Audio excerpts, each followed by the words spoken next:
আমি আজ আপনাদের সাথে ইনস্ট্যান্ট নয় একটি ট্র্যাডিশনাল ইডলির রেসিপি শেয়ার করব। সাথে শেয়ার করব ঝটপট কোনো ঝামেলা ছাড়া তৈরি সাম্বার ডাল। আশা করি আপনাদের ভালো লাগবে। নমস্কার বন্ধুরা, আমি তন্দ্রা। আমার চ্যানেল মাই কুকিং কর্নারে আপনাদের স্বাগত জানাই। প্রথমেই আমি নিয়েছি ইডলির চাল। এই চালটা এখন যে কোনো শপিং মলে বা অনলাইন কিনতে পাওয়া যায়। এটি একটি বিশেষ ধরনের চাল। এটা পার বয়েলড চাল, মানে আমাদের যে আতপ চাল পাওয়া যায় সেরকম। এটার দামও কিন্তু খুব বেশি নয়। আমি একটু হাতে নিয়ে দেখাচ্ছি চালটা কীরকম। একটু বেশি সাদা এবং একটু ছোট ছোট। এই চাল দিয়ে ইডলি করলে একদম সফট হয়।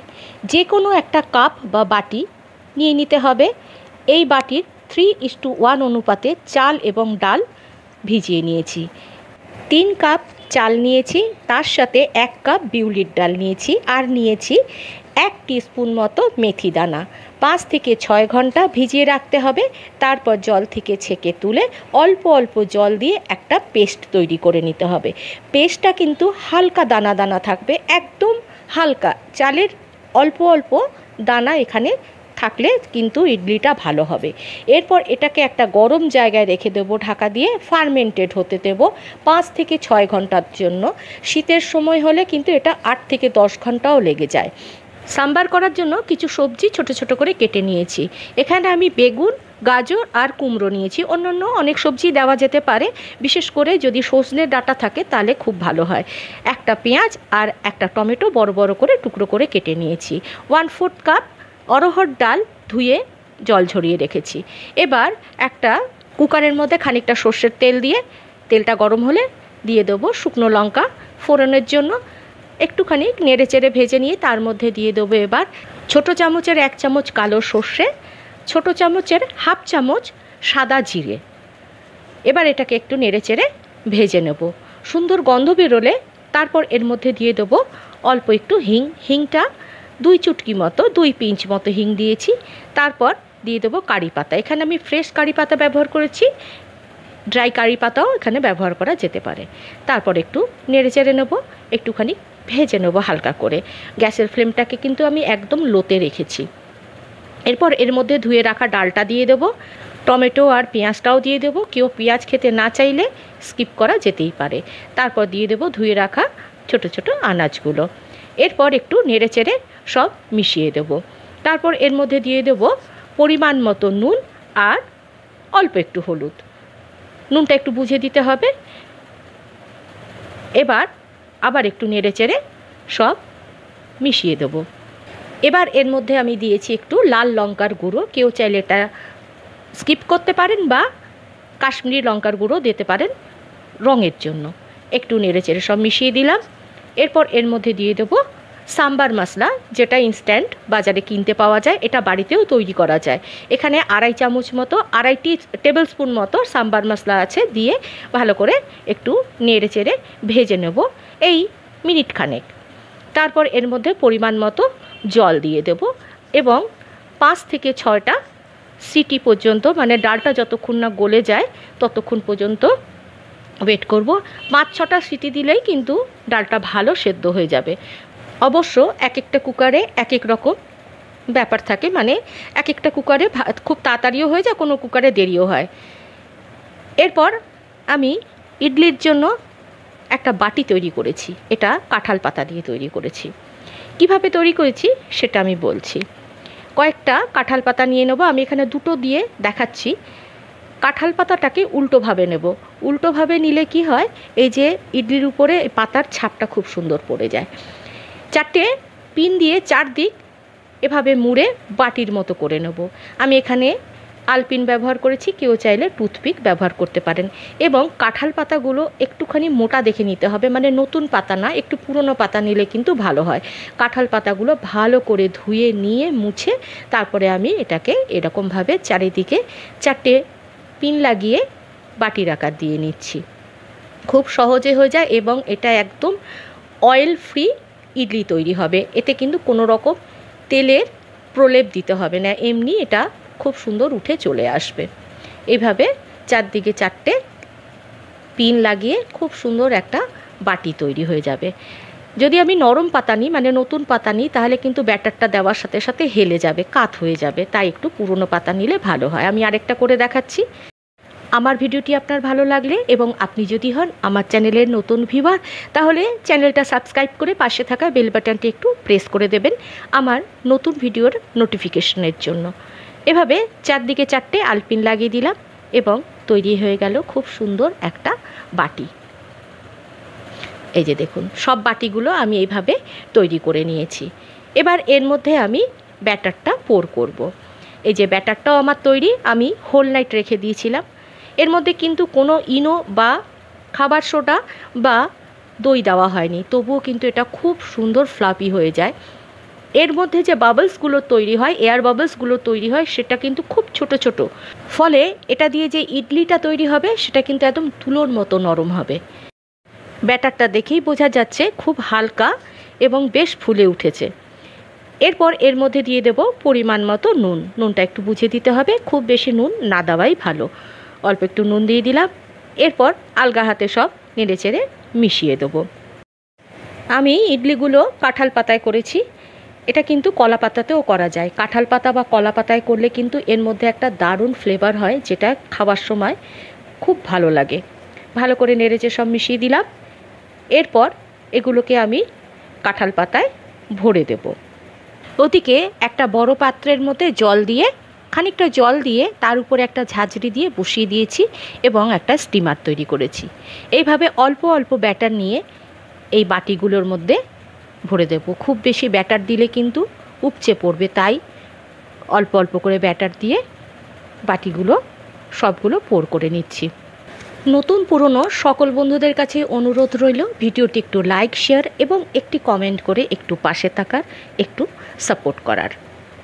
এই কাঁঠাল পাতায় বাটি তৈরি করার সময় পুরনো পাতা নিলে এরকমভাবে বসে থাকবে, কিন্তু যদি নতুন পাতা নেওয়া হয়, নরম হয়, তখন কিন্তু এই ব্যাটারগুলো দেওয়ার সাথে সাথে পাতাগুলো কাত হয়ে যাবে এবং ব্যাটার পড়ে যাবে। সবগুলো আমি ভরে নিয়েছি। তারপর এই স্টিমারের মধ্যে সাবধানে বসিয়ে দেব। এখন কিন্তু খুবই গরম, তাই একটুখানি সাবধানে পরপর বসিয়ে দিতে হবে। ইডলি মোল্ডে তো ইডলি করাই যেতে পারে, যদি মোল্ড না থাকে তাহলে এভাবেও করা যেতে পারে, বা ছোট ছোট বাটিতে বসিয়েও করা যেতে পারে। তাছাড়া এই কাঁঠাল পাতায় করলে এক ফোঁটা তেল লাগে না এবং এর ফ্লেভারটাও কিন্তু খুব সুন্দর হয়। সবগুলো বসিয়ে দিয়ে চাপা দিয়ে দিলাম। 7 থেকে 8 মিনিটের মধ্যে এগুলো কিন্তু একদম সেট হয়ে যাবে। 8 মিনিট পর আমি ঢাকনাটা খুলে দেখাচ্ছি, কত সুন্দর সেট হয়ে গেছে এবং পাতার রঙগুলোও কিন্তু চেঞ্জ হয়ে গেছে এবং খুব সুন্দর ফুলে উঠেছে, দেখে বোঝাই যাচ্ছে। একটা আমি তুলে দেখাচ্ছি, এই যে দেখুন কত সুন্দর লাগছে না দেখতে। এইভাবে সবগুলো পরপর করে নিয়ে ঠান্ডা হতে দেব। ঠান্ডা হওয়ার পরই এগুলোকে আমি ডিমোল্ড করব, মানে পাতা থেকে খুলে নেব। ইডলিগুলো সব ঠান্ডা হয়ে গেছে, এবার এগুলোকে খুলছি। এগুলোকে বার করার জন্য প্রথমেই আমি এই পিনগুলোকে খুলে নিচ্ছি। তারপরে খুব অনায়াসে এটা বেরিয়ে চলে আসবে। এই যে দেখুন, পাতা তো নিজেই তেলতেলে হয়, তাই আর তেল দেওয়ার কোনো প্রয়োজন হয় না। আস্তে আস্তে তুলে নিচ্ছি। এর পেছনে এই যে দেখুন পাতার ছাপটা কত সুন্দর পড়েছে, আর এই ছোট্ট ছোট্ট ফুটোগুলো দেখে বোঝাই যাচ্ছে এটা কতটা সফট হয়েছে আর কতটা এয়ারি হয়েছে। এবার আরেকটা আমি খুলে দেখাচ্ছি। একইভাবে চারদিক দিয়ে পিনগুলো খুলে নেব। তারপরে এটাকে এই যে খুলে নিচ্ছি। এই যে কত সুন্দর পাতার ছাপটা বোঝা যাচ্ছে, এটার জন্যই পাতাটাকে আমি উল্টোভাবে দিয়েছি। এভাবে সবগুলোকে খুলে নিচ্ছি। সবগুলো খোলা হয়ে গেছে। আমি একটা ভেঙে দেখাচ্ছি ভেতরটা কত সুন্দর হয়েছে। এই যে দেখুন একদম তুলোর মতো নরম তুলতুলে, একদম মুখে দিলেই মিলিয়ে যাবে। ওদিকে এবার সাম্বারের জন্য যে ডালটা বসিয়েছিলাম কুকারে, সেটা ঠান্ডা হয়ে গেছে, 5টা সিটি দিয়েছে। কুকারটা খুলে নিচ্ছি। ডালটা বেশ গাঢ়। এবার এর মধ্যে আমি প্রয়োজন মতো জল দিয়ে নেব। বেসিক্যালি সাম্বার ডাল কিন্তু একটু পাতলা পাতলাই হয়, তাই একটু জলটা বুঝে দিতে হবে। যে যেরকম কনসিস্টেন্সি রাখতে চাইবেন সেরকম জল দেবেন। জল দিয়ে ভালো করে এবার একটু নেড়ে চেড়ে দিচ্ছি। দেখতে কিন্তু দারুণ লাগছে। অল্প একটু তেঁতুল জলের মধ্যে ভিজিয়ে রেখেছিলাম, সেটাই এবার চটকে জলটা দিয়ে দিলাম। এই তেঁতুল জলটা নিজেদের স্বাদ অনুযায়ী দিতে হবে এবং মিষ্টিটাও স্বাদ অনুযায়ী দিতে হবে। এখানে আমি 1.5 টিস্পুন মতো গুড় দিয়েছি, মানে জাগেরি পাউডার দিয়েছি। কেউ চাইলে এখানে চিনিও ব্যবহার করতে পারেন। ভালো করে নেড়ে চেড়ে সব মিশিয়ে দিয়ে একটু ফুটিয়ে নেব। একটা ফুট দেবে, তারপরে নামিয়ে রাখবো। আর এই যে ইডলিগুলো, এর মধ্যে আমি একটা মশলা দিচ্ছি, এটাকে পরি মশলা বলে বা গান পাউডারও বলে, এটাও কিন্তু বাড়িতে তৈরি করা যায়। এই গান পাউডারটা দিলে ইডলিগুলো খেতে কিন্তু আরও টেস্টি হয়ে যায়। 2 টিস্পুন মতো গান পাউডার ছড়িয়ে দিয়েছি, তার উপরে দিয়ে দিচ্ছি আমি এখানে ঘিয়ের বদলে বাটারও দেওয়া যায় বা বাদাম তেলও দেওয়া যায়। সব দিয়ে এবার এগুলোকে ভালো করে টস করে নেব, যাতে সব ইডলির গায়ে গান পাউডার এবং ঘি ভালো মতো কোট হয়ে যায়। এরপর আমি একটা তড়কা তৈরি করব। যে সাম্বারটা করেছি তার মধ্যে একটা তড়কা দেব। এটা এক্সট্রা তড়কা উপর থেকে দেব। একটা তড়কা প্যানের মধ্যে খানিকটা সর্ষের তেল নিয়ে অল্প একটু ঘি দিয়ে দিয়েছি, আর দিয়ে দিয়েছি একটা শুকনো লঙ্কা। অল্প একটু ঘি অ্যাড করাতে এর কিন্তু গন্ধটা খুব সুন্দর হয়। অল্প একটুখানি সাদা জিরে আর অল্প একটুখানি কালো সর্ষে, এই 1/2 চামচ থেকেও 1/2 টিস্পুন থেকেও কম দিয়েছি, আর দিয়ে একটু নেড়ে চেড়ে হালকা করে ভেজে নিচ্ছি। এই তড়কাটা না দিলেও হয়, কিন্তু এটা দিলে খেতে ভালো লাগে। এবার গ্যাসের ফ্লেমটাকে অফ করে দিয়েছি, তারপরে দিয়ে দিচ্ছি 1 পিঞ্চ মতো হিং আর কারি পাতা, তারপরে একটু নেড়ে চেড়ে দিচ্ছি। তারপর এর মধ্যে দিয়ে দেবো 1 টিস্পুন মতো সাম্বার মশলা, এটা এক্সট্রা ফ্লেভার অ্যাড করবে এই সাম্বারে। সব নেড়ে চেড়ে তারপরে এই ডালের মধ্যে এটা দিয়ে দেব, দিয়ে একটুখানি সব মিশিয়ে দেব। তারপর এটাকে একটু ফুটতে দেব 1 মিনিট মতো। ভালো করে ফুটে উঠলে বন্ধ করে দেব। এই যে ফুটে উঠেছে, এবার এটাকে বন্ধ করে রেখে দেব। তারপরে গরম গরম ইডলির সাথে পরিবেশন করে দেব। এই যে চাটনিটা ভাজা ছোলা, চিনেবাদাম আর নারকেল দিয়ে করা, একটু তড়কা দেওয়া, এটা কিন্তু ইডলির সাথে বেশ যায়। তারপরে দিয়ে দিচ্ছি এই যে একদম শর্টকাটে করা সাম্বার ডাল, একটু উপর দিয়ে ধনেপাতা দিয়ে দিলাম, আর দিয়ে দেবো এই যে পাতায় করা ইডলি। আর আমি কতগুলো এমনি মোল্ডেও ইডলি করেছি একইভাবে, উপর দিয়ে একটুখানি পরি মশলা আর একটুখানি ঘি ছড়িয়ে দিয়েছি, সেটাও দিয়ে দিলাম। ব্রেকফাস্টে বা ডিনারে খেতে কিন্তু দারুণ লাগে। এভাবে একবার করে দেখতে পারেন। একদম কম তেল মশলায় তৈরি এই ট্র্যাডিশনাল ইডলি বাড়ির বাচ্চা থেকে বড় সবার হাতেই কিন্তু হাসি মুখে তুলে দিতে পারেন নির্দ্বিধায়। ভালো থাকবেন, সুস্থ থাকবেন, একটু সাপোর্ট করবেন, একটু পাশে থাকবেন। ধন্যবাদ।